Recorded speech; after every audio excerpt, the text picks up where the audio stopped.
Welcome to the Integrate This EdTech podcast. I'm David Berner, joined with my co-host here, Jeremy Mikla, and hopefully you were able to get some lunch and from our that we provided for you free of charge. Just make sure you submit your receipts for reimbursement.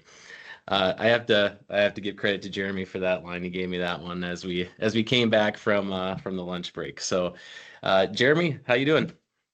I'm doing great, David. First off, I think it's been a great start to the symposium so far. I think all of you at SWWC that helped put this on really deserve a big, huge round of applause, and really appreciative of you providing this space to be able to discuss some of these important topics revolving around this concept of AI in education. And I'm excited for the ones to come after this too. So thank you to all the presenters because it sure made this a valuable experience so far. Yep, we're just a footnote, right? We're just talking about one thing here and doing our podcast. So yeah, but that's okay. Yeah. So what we actually want to do is we want to do a little bit of interaction. So if you could in the Q&A here, I'm just going to put a question. And if you want to respond to this question, the best you can, what is the difference between AI and GenAI? Because we kind of been using them interchangeably a little bit. So I'm going to post that in the Q&A and go ahead and answer that question. I'll pin it at the top here. I will bring the resources back up, but we're going to pin what is the difference between AI and Gen AI. We want to see if anybody could answer that question. Or answer it better than we can. And then we'll just steal your answer and we'll run with it. Right, exactly. Let's see if we get any coming into the chat. Maybe the better question to start off would have been, what did you have for lunch? Right. Okay, we got a first response there so far. AI is specifically built models for a task. Gen AI are based on LLMs. Generative. And you definitely mean generative. Generative. Yep. Great question. Mm-hmm. Great question, Kimberly. Shelly says the difference is gen. The difference is gen. There is no gen in AI. Perfect. Yeah. Yeah, good question. And I feel like I fall victim to this too, because like a lot of times I'll be talking about an AI tool or something. See, just there, but it's like a Gen AI tool. Not to give it too much away, but I always do that. Mac and cheese. That's a great lunch. It's a great lunch. Yeah, I think it's just, I think we fall victim to it because it's just kind of a shorthand. I think in our own brain, we know we mean Gen AI, but we just say AI. But it's a misnomer. It's a little inaccurate here, especially when we want to frame the conversations around education, because I think we definitely are mostly referring about the generative one. Not to be confused with A1 sauce. Yes. A1 is different from AI. So As don't get those confused. Education secretaries might point out for you, Okay, well, so we do have some responses in here. And so one of the things, do we want to get into it here, Jeremy? Yeah, I'm going to pick the right window. Do you have to add the window? I do. There it is. All right. Okay, perfect. So So thanks for joining. I think David and I didn't mean to cut you off there, bud, but what we're going to try to do here for the next 25 minutes or so that we have is to kind of bend the conversation towards a topic that has come up a couple of different times already from presenters and in the panel. And it's this topic of AI literacy. And so David and I want to kind of tackle that part of it here and maybe begin with a little bit of some foundational things as it relates to our conversation here so that we all start off like on the same page? Yeah, so just to start off too, I mean, one of the things that you'll see later on, there's a graphic that basically separates AI from Gen AI. So we'll get a little bit more into that. But if we're talking just about artificial intelligence as a concept, it's actually would be classified as a science. AI is a science. Gen AI, as we have progressed over the last few decades here, is really getting into these large language models and the tools that are used, generative AI, and referring to the text.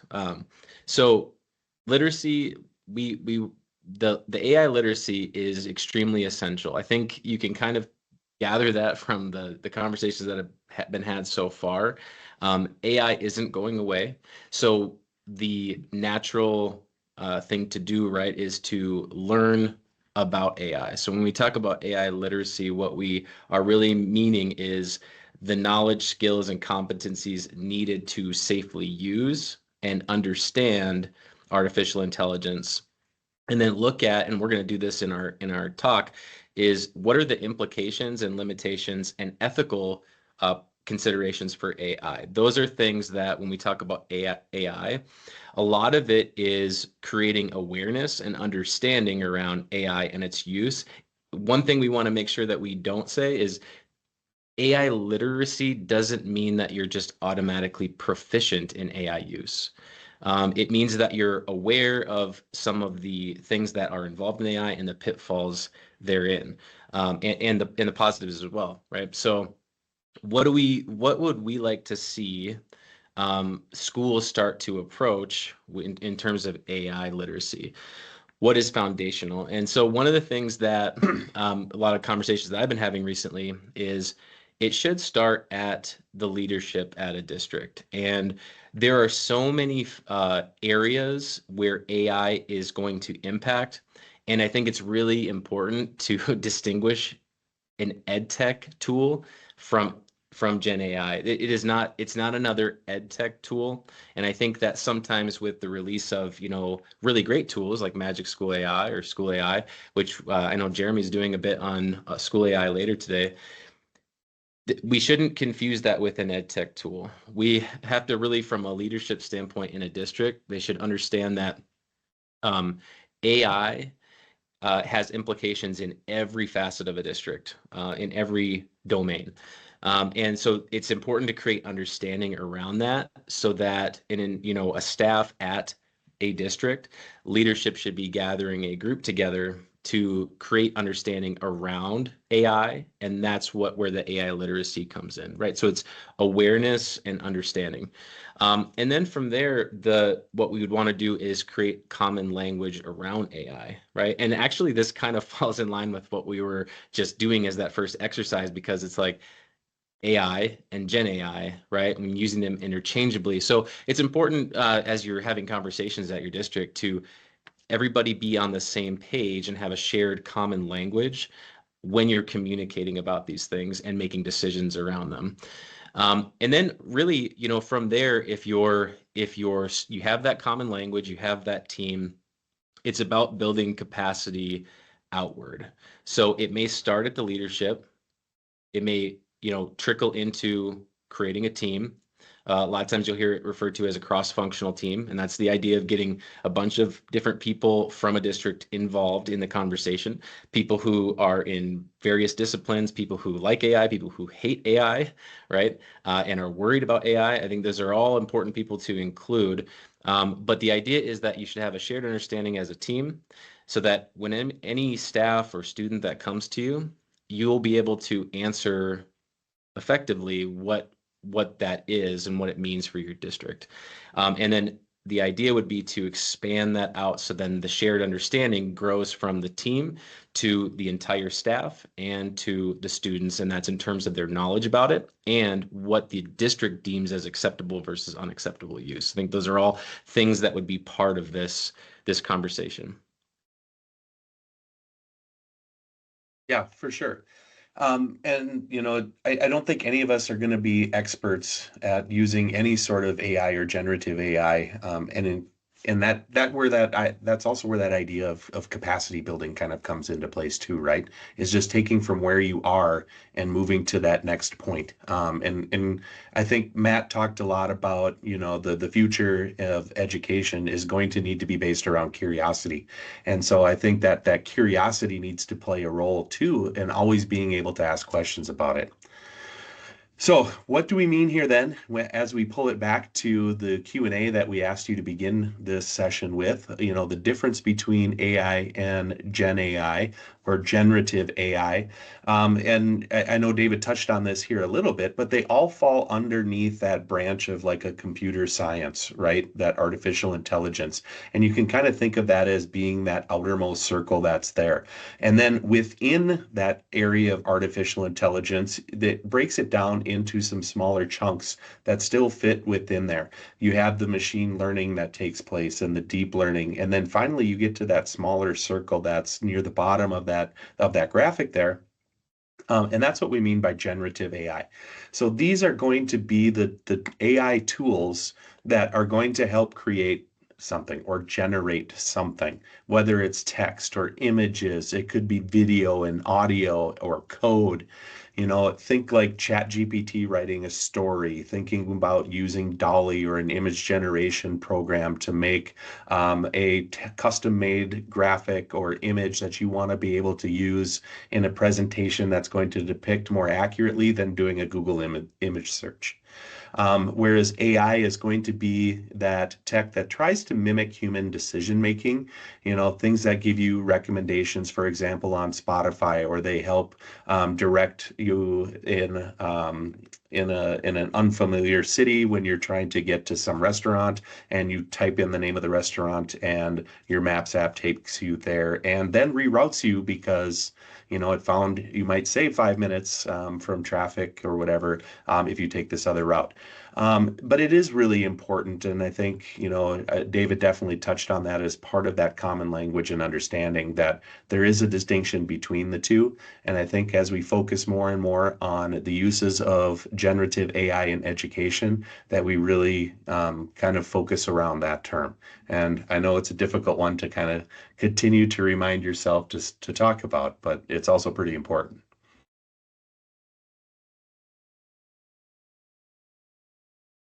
Okay, so this is a definition that could be used. So if you're looking at what is AI literacy, it's understanding what AI is and what it isn't, using AI tools safely, ethically, and effectively, and being able to evaluate risks, benefits, and implications, teaching students how to think critically in an AI world. And that's something too that will come up in a little bit here, but just keeping the critical thinking and human aspect at the front. And this will all kind of be part of this AI literacy definition here. Right. So as we start to think about the use of AI in the classroom, and it's really nice coming on the heels, I think, of Mikkel's presentation. What are the things that we're worried about here? So David's going to drop this question into the Q&A, and we'd love to have you respond. We threw a few ideas out here, but there are definitely many others. If one of these jumps out at you and you want to add it to your response in the Q&A, we would love to see if we get an accumulation of something that is more prevalent on people's minds right now than others, or if there's something that you would like to throw out there, we would love to see what is really worried about you. Let's name those fears right now so that we can move forward.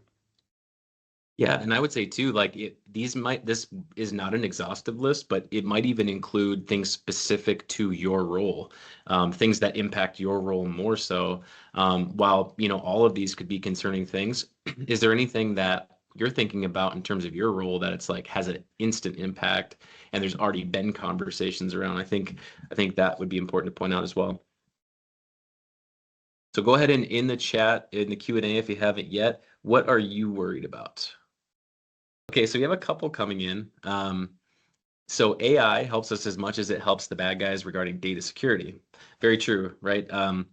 Data privacy, huge issue, and even issues around with the tools that have been meeting some of the data privacy requirements, right? We still know that their large language models, the bigger ones are underneath those. And so there's still some questions there as to, what is actually impacted. And I can reference a little bit. Eli has a data privacy vetting tool session right after us, so that'll be very helpful as well. Some other ones, I think that as educators, this is from Amy, Paul, as there is a worry that students are performing but are not learning the content, right? And I take that to mean, they're just going through the motions almost, right? Is that kind of what one way you would think of it, Jeremy? Oh, definitely. Finding the path of least resistance, Yep. Yeah. And I see Amy Notch. Hi, Amy.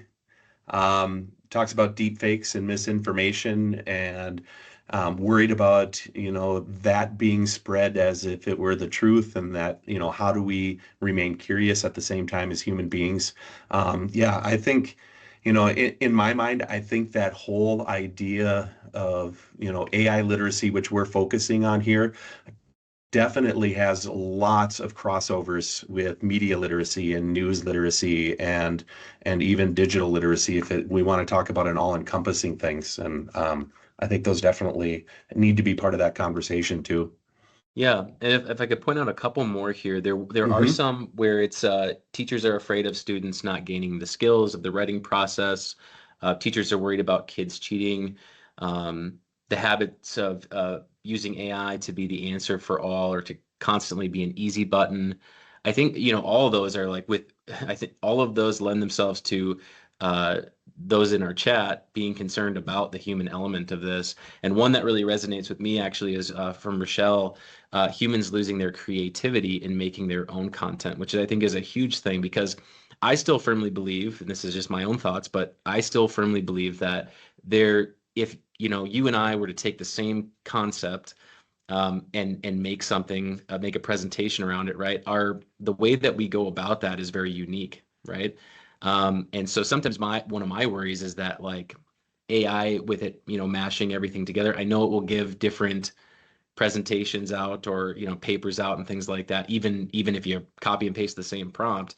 But I do worry about the human element of that, where there is something unique about a person using it. So to me, I think we have to lean much more heavily into the partnership with AI, using it to enhance our human creativity as opposed to thwarting it, right? And Exactly. basically denying it. And then one other one here, Sean. I'm worried about the vision that this can replace teachers, and the economics of school will mean that there is a belief teachers are too expensive. That's another great point, and one with humans at the center again, right? Hmm. Absolutely. And, we're not trying to minimize any of these concerns. They're all really, really valid. Just in the interest of time, we kind of need to move on a little bit. So if we didn't address Yep. yours, it's not that we didn't think yours was important. Yep. It definitely is. But when it comes to, I think a lot of teachers, classrooms, teachers' fears, and I know Matt addressed this in his keynote as well, and I know your panelists all talked about it. Chris talked about it, the English department being the first ones that were concerned about the use of generative AI in their classes being about cheating, about plagiarism, going against the academic integrity of the school. But there are many other concerns, and I think a lot of them came up here in the ones that you guys all added into the chat. They talked about deep fakes, misinformation was part of that. The cognitive offload was definitely part of that. David, I know you touched on that creativity part of it as well. Artificial Um, intimacy that Michael just the covered. artificial, Yep. yeah, 100%. yeah, exactly. And bias is another one that also concerns me. And I did jot down a quote from Matt's keynote, and I even highlighted it in my notes. It's AI bias is really human bias, right? And so, are we ever going to eliminate that human bias? I don't think that's even possible. So I don't think because our AI systems are all trained on data created by humans, at least up until this point, um, the products that our generative AI is going to spit back at us is going to be a reflection of that, which means it's also a reflection of those biases that we have. So I think just like we're cognizant when we have interactions and discussions with others of what their biases might be, I think we also need to acknowledge the artificial intelligence bias as well. All right. So this is AI literacy. You can see, and this is actually, we have to give credit here to AI for Education, Amanda Bickerstaff. This is one of their graphics that they use. And this touches on all those elements of AI literacy. And so if we could just kind of go through them briefly, you're looking at what their model is called C, right? So safely, ethically, and effectively. So when you look at safety, it's a lot of those things that we're talking about with protecting student data, evaluating as best we can the risks of AI tools, and then maintaining a healthy balance of AI human interactions. The second one, ethically, and this actually touches on, again, what people were putting in the chat, maintaining academic integrity. What are the ways that we can go about that? And a lot of this, again, is going to require districts having in-house conversations around these things. Awareness of AI's other ethical issues, and then adopt a do no harm mindset. So again, center people, right? Effectively, centering human originality and using best fit tools. So not just using tools, again, for the sake of using a tool, but does it actually fit and assist in enhancing what you're trying to produce, while keeping human originality at the center. And then there's prompting strategies, which are important in education, particularly for, I find this very useful for teachers that have not interacted with AI before, but giving them some sort of template, a prompting template to work with so that they can get the most out of it and then evaluate it from there, and refine those outputs. So we're going to take a look at each one of these letters of the C in a little bit more detail, given the time constraints we have, though. So it's going to be, we're on the high overview part of it right here, right? The idea is to take what's presented here and bring it back and have those conversations with your leadership and then with your teams and trickling down from there. But the first letter here, and I think it's an important part that, and to me, I think of like the Bloom's hierarchy type stuff and the Maslow's, where you've got to start with, you feel safe and secure. And I think that's true with using our Gen AI as well, is that we need to make sure that we're being hyper conscious about protecting student data, reminding them of the digital footprints that they leave. So it really ties in that digital citizenship piece to it here as well. Reading the terms of service and privacy policies. I know that it says yes, really, but Gen AI can also help you break down some of those. There are some tools out there that can help evaluate what some of those privacy policies really say in terms of service. I know one of those platforms in Minnesota that SWWC uses is the Learn platform. And I know that is a good tool to turn to and look for, is this not just AI tool, but really any ed tech tool meeting the standards that we have within our state and within our country for keeping our children safe. Knowing where data is stored, who has access to it, and also preparing people for things that are going to happen, like deep fakes and misinformation, which again, to me, brings back those other types of literacy pieces. And, I think have an intention for using the tools that you use. Don't just follow the hype of the newest, greatest tool that's out there. Remember, stick to your tried and true teaching practices and use AI or generative AI to enhance what it is that you're doing. So it elevates that learning or it improves that instruction. Yep. And then ethically, model AI transparency. This is one thing that is talked about a lot as well, is being transparent about when you're using it. Both, I would say, both from the professional or teacher standpoint, or administrator as well. But setting the example of, so let's say that you use it as a teacher for a lesson, and you're delivering that lesson to your students, then we would recommend, putting in there somewhere that this was used and in what way, right? And then that creates the AI transparency, sets an example.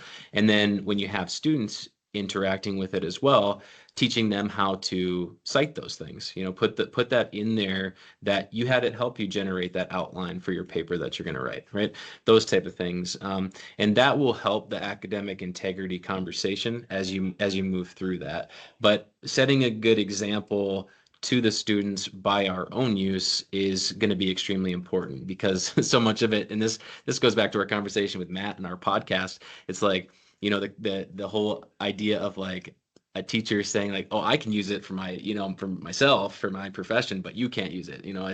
Those The become harder hypocriticalness if of you, it, yeah. yeah, those become very hard if that's the stance you're going to take, because it's hypocritical, right? I mean, it's like you're Mhm. using it, but it's a matter of not that you're using it, but in what way, and having conversations about what way you're using it. So fostering those practices, and prioritizing how to use these things, and using that do no harm principle. Use it in a good way, that will aid you, and showing how that's done as an educator. And then the final E of that C is effectively. I touched on this just a moment ago here. I probably could have waited till I showed this slide, but it was just kind of fresh in my mind that you've always got to start with that learning goal. That's just best instructional teaching practices, or aligning it to your standards. And go from there. Then find the tools that are going to best be suited to that particular lesson or that particular group of students, because we all know that not all students and all classes are going to receive the content most effectively through the same manner. So be ready to be flexible, be ready to adapt. And I think that's all part of it as well. Teaching students how to effectively prompt, reflect, and iterate, I think is super important. I know one of the acronyms that I like to use when I first introduce prompting to a group is the CREATE, which stands for context, role, end goal, audience, tasks, and examples.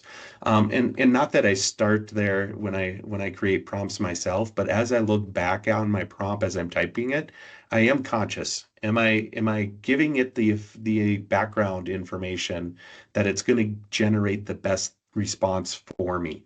Am I telling it that I want you to be, an expert gourmet chef, or do I want you to be like, grandma's, you're cooking in grandma's kitchen or something? And then, what are the steps that you need to take? And any examples that you can provide it as well are also super important. And I think all throughout this, if you don't get what you want, you iterate. And I think that is kind of something that needs to be stressed here too, to be an effective user of AI. I was doing a task earlier today, and I had to say, stop, you're going down the wrong path. Let's start over and start fresh. And then I got the stuff that I wanted when we tried it the second time through. Right. Yep. And then the other thing is just building a supportive culture, which we talked about. And I think it's going to be very hard to do that if you don't first have leadership starting to build a team to have conversations. It's really hard to have culture if there's no conversations happening, because that's where it leads to, in some cases, where you've got some teachers using this and some teachers using that.